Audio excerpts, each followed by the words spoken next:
एक बार फिर से स्वागत है आपका। आज की इस वीडियो में हम बात करेंगे सॉफ्टवेयर रिक्वायरमेंट स्पेसिफिकेशन यानी कि एसआरएस। तो एसआरएस जैसे इसके नाम के मालूम पड़ रहा है, सॉफ्टवेयर रिक्वायरमेंट स्पेसिफिकेशन, इन सॉफ्टवेयर को बनाने के लिए, सॉफ्टवेयर को यूज करने के लिए रिक्वायरमेंट स्पेसिफिकेशन, मतलब सॉफ्टवेयर से रिलेटेड रिक्वायरमेंट स्पेसिफिकेशन। अब ये दो तरह की होगी, दो लोगों के लिए होगी। कौन लोगों के लिए? एक तो बनाने वाले डेवलपर्स, उनके लिए, और जो यूज करने वाले हैं। तो हम जो ये बात करेंगे, हम बात करेंगे डेवलपर्स के लिए, यानी डेवलपर्स को सॉफ्टवेयर से रिलेटेड, यानी सॉफ्टवेयर डेवलपमेंट के लिए, कोई डेवलपर की बात की ना हमने, तो सॉफ्टवेयर डेवलपमेंट के लिए किन चीज़ों की जरूरत होगी? चीज़ों की मतलब सॉफ्टवेयर की और हार्डवेयर की। इसमें आप यहाँ नाम में जरूर देख रहे हैं कि एसआरएस यानी सॉफ्टवेयर लिखा हुआ है, हार्डवेयर नहीं लिखा हुआ है। इसका मतलब ये बिल्कुल भी नहीं है कि हार्डवेयर की आपको जानकारी नहीं देनी है। आपको हार्डवेयर भी बताना है, सॉफ्टवेयर भी बताना है। मतलब यहाँ पर यह है कि सॉफ्टवेयर को बनाने के लिए कोई एक सॉफ्टवेयर, मान लेते हैं होटल का, मान लेते हैं स्कूल का, मान लेते हैं कि हॉस्पिटल का, किसी एक सॉफ्टवेयर को बनाने के लिए आपको सॉफ्टवेयर और हार्डवेयर की क्या क्या ज़रूरत होगी वो आपको बताना है। ये तो हो गया डेवलपर के लिए। अगर हमें इंस्टॉल करना हो कस्टमर के लिए, तो कस्टमर को हम जो सॉफ्टवेयर बनाकर देंगे, उसको चलाने के लिए, उसको यूज़ करने के लिए, उसको इंस्टॉल करने के लिए किन सॉफ्टवेयर और किन हार्डवेयर की ज़रूरत होगी, कितना होना चाहिए हार्डवेयर, कितना सॉफ्टवेयर उसमें होना चाहिए, यानी कौन सा ऑपरेटिंग सिस्टम होना चाहिए, कितनी रैम होनी चाहिए, कितनी हार्ड डिस्क होनी चाहिए, ये उनके लिए। ऐसे ही डेवलपर्स के लिए कितनी रैम, कितनी हार्ड डिस्क, कितना ऑपरेटिंग सिस्टम, कौन सा बिट, ये सब बताना होगा। तो ये कहलाता है एसआरएस, सॉफ्टवेयर रिक्वायरमेंट स्पेसिफिकेशन। तो हम एक डेवलपर के लिए एक जनरल, कोई भी जेनरिक हम एग्जाम्पल ले लेते हैं अपने मन से, वहाँ पर हम बात करेंगे। तो हम यहाँ बात कर रहे हैं सॉफ्टवेयर और हार्डवेयर। पहले बात करेंगे किसी एक सॉफ्टवेयर के लिए, सॉफ्टवेयर हमें क्या क्या चाहिए, यानी उस सॉफ्टवेयर के लिए, मान लेते हैं हॉस्पिटल का एक सॉफ्टवेयर बनाना है, तो उस हॉस्पिटल के सॉफ्टवेयर बनाने के लिए हमें सॉफ्टवेयर क्या क्या चाहिए? हो सकता है हमें ऑपरेटिंग सिस्टम चाहिए हो। ऑपरेटिंग सिस्टम कौन सा चाहिए? Windows XP. तो क्या ऐसा है कि अगर XP नहीं होगा तो नहीं बन पाएगा, या XP से और बेहतर कोई वर्जन है हमारे पास तो नहीं बन पाएगा? तो अगर हमें लगता है कि XP मिनिमम है या इससे ज़्यादा भी चल सकता है, तो हम लिखेंगे और हायर। हम बात करते हैं एप्लीकेशन सॉफ्टवेयर्स। हमें हो सकता है MS ऑफिस की ज़रूरत हो। अब MS ऑफिस कौन सा वर्जन? 2003, 2007 या उसके भी और बियॉन्ड? तो वर्जन 2003। तो क्या अगर 3 ही चाहिए हमें, या 3 से ज़्यादा अगर हमें हो तो नहीं काम करेगा? क्या कर सकता है? और हायर। मान लेते हैं कि आपको डिजाइनिंग का सॉफ्टवेयर चाहिए,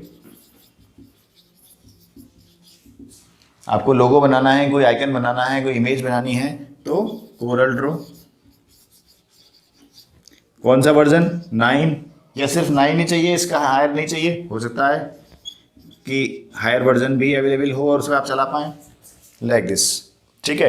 तो ऐसे सॉफ्टवेयर जो भी आप लिखना चाहें, जो आपको लगता है कि आपको सॉफ्टवेयर जरूरत होगी अलोंग विद वर्जन, वो आपको यहाँ लिखना होगा, ताकि जब आप सॉफ्टवेयर बनाना शुरू करेंगे हॉस्पिटल का, तो आपको पता होना चाहिए कि कौन कौन से सॉफ्टवेयर आपको जरूरत पड़ने वाली है, कौन कौन सा वर्जन होगा। आप उनका अरेंजमेंट पहले से करके रख लें।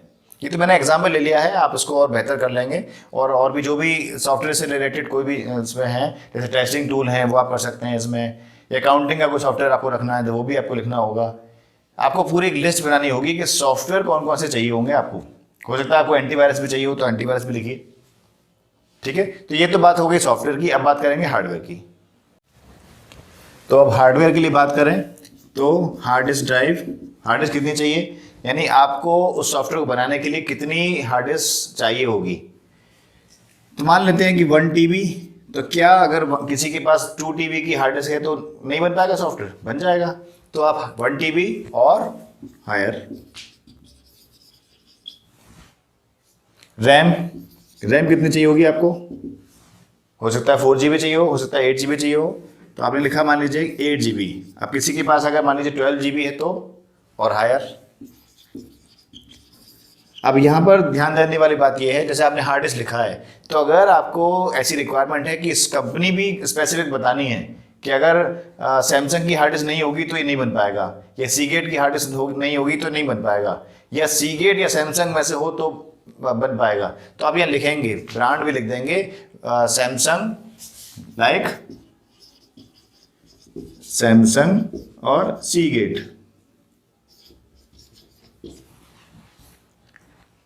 या अगर आपको लगता है कि सीगेट की ही हार्ड डिस्क चाहिए तो आप लिखेंगे ब्रांड सीगेट।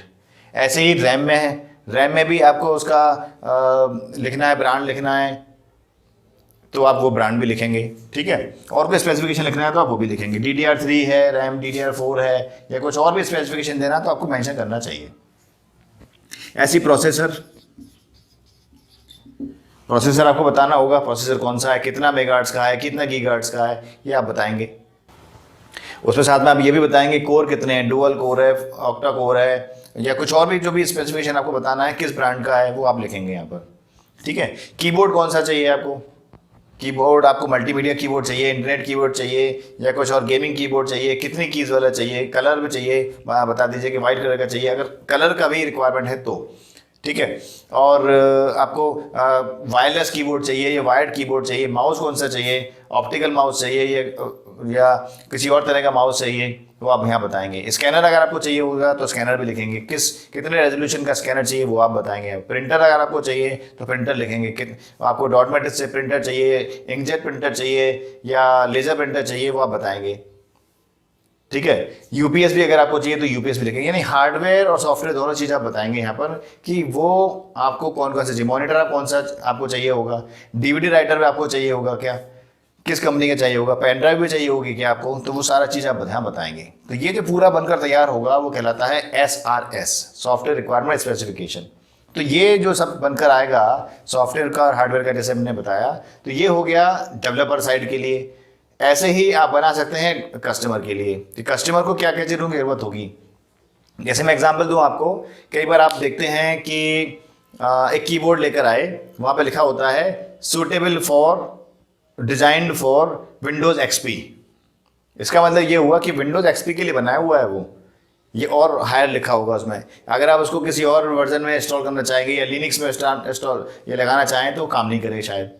तो ऐसा आप कई जगह पे देखेंगे, इलेक्ट्रॉनिक आइटम्स में आप लिखा हुआ देखेंगे पाएंगे, कंप्यूटर जो पेरिफेरल्स आते हैं उसमें लिखा हुआ आपको मिल जाएगा कि वो किन कंडीशंस पे काम करेगा।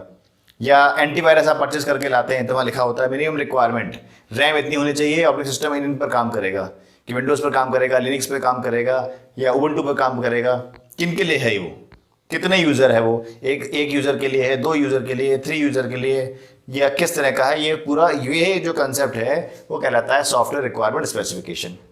तो मुझे उम्मीद है आपको ये समझ में आ रहा होगा कैसे लिखते हैं इसको, ये डेवलपर साइड के लिए कैसे लिखेंगे, कस्टमर साइड के लिए कैसे लिखेंगे, और आप उसको मुझे लगता है बना पाएंगे। ये वेरी करता है कस्टमर टू कस्टमर, ये वेरी करता है प्रोजेक्ट टू प्रोजेक्ट, और ये वेरी करता है बजट के अकॉर्डिंग भी, ठीक है। तो यहाँ पर आपसे एक छोटी सी रिक्वेस्ट करूंगा मैं कि अगर आपको इस वीडियो से थोड़ी सी भी हेल्प मिलती है, आपको समझ में आता है कि SRS क्या होता है, SRS कैसे डिजाइन करते हैं, तो आपके जो फ्रेंड्स हैं फेसबुक पर, आपके जो फ्रेंड्स हैं व्हाट्सएप ग्रुप जो बने हुए हैं आपके, उनमें इस वीडियो को जरूर शेयर करें ताकि उनको भी इससे हेल्प मिल सके। तो इस वीडियो को देखने के लिए, लाइक करने के लिए, शेयर करने के लिए आपका बहुत बहुत धन्यवाद।